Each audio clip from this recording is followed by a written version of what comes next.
Okay, hey YouTube.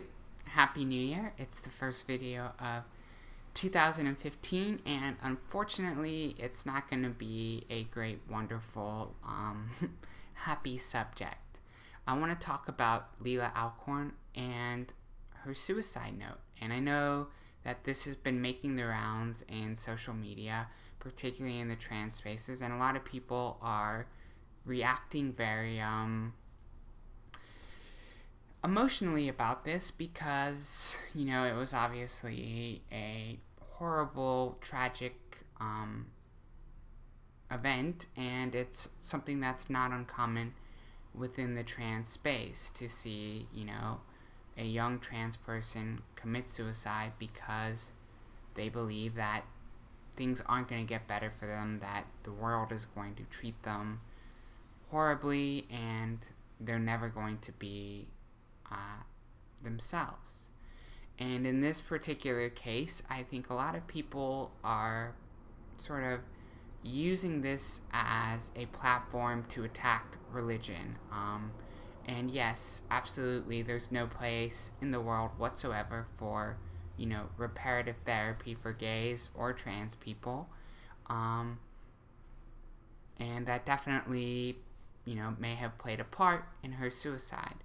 But a lot of people are pointing their fingers at the parents and saying, well, the parents might as well have pushed her in front of that truck because they are responsible or accountable or guilty for her suicide. And while I think, showing support may have helped her and, maybe kept her from committing suicide, I think it's a little bit unfair, and I think it definitely misses the mark to blame this on the parents, because my parents aren't Christian. My parents were supportive of me and my gay younger brother, and I still attempted suicide at age, I think, 20,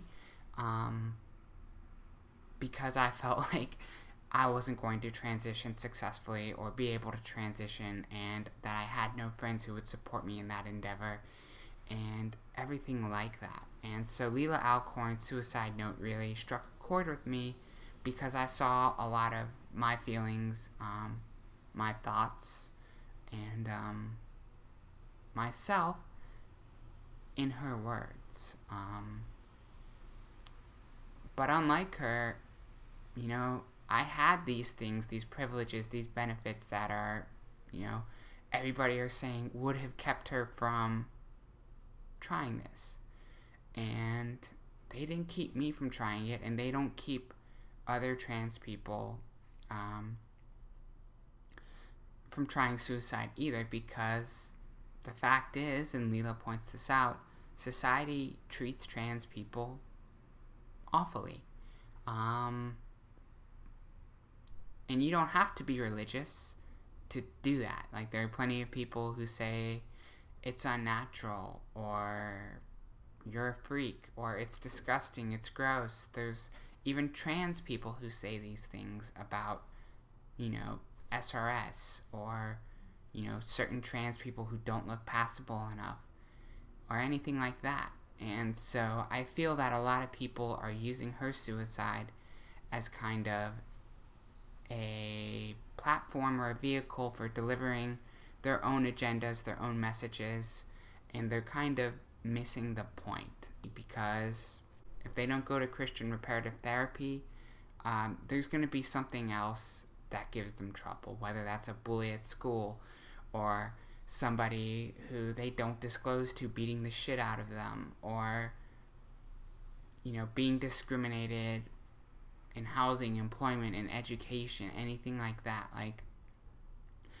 there is so much stuff that the trans movement still needs to accomplish, that I'm not sure that blaming somebody for a tragic suicide is perhaps the best use of our resources or the best use of our voice, because at the end of the day, she committed suicide because she didn't have support. And while her parents didn't give her any, there could have been support elsewhere, but she didn't receive that. And perhaps this is because she didn't look in the right places, or perhaps it's because trans people aren't out enough.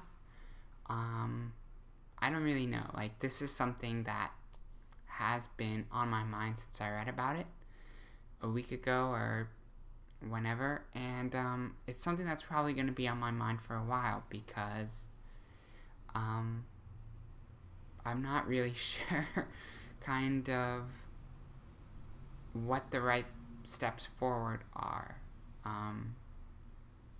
I don't think we have the answers right now, and I don't think we'll have the answers tomorrow, but I do think that there are much more productive conversations to have than, whose fault it is for her suicide, because at the end of the day, I think it's all of our fault. None of us is doing enough to help make the world a better place for trans people, and we all have a responsibility to do that, and I think we need to focus on that rather than focusing on assigning blame.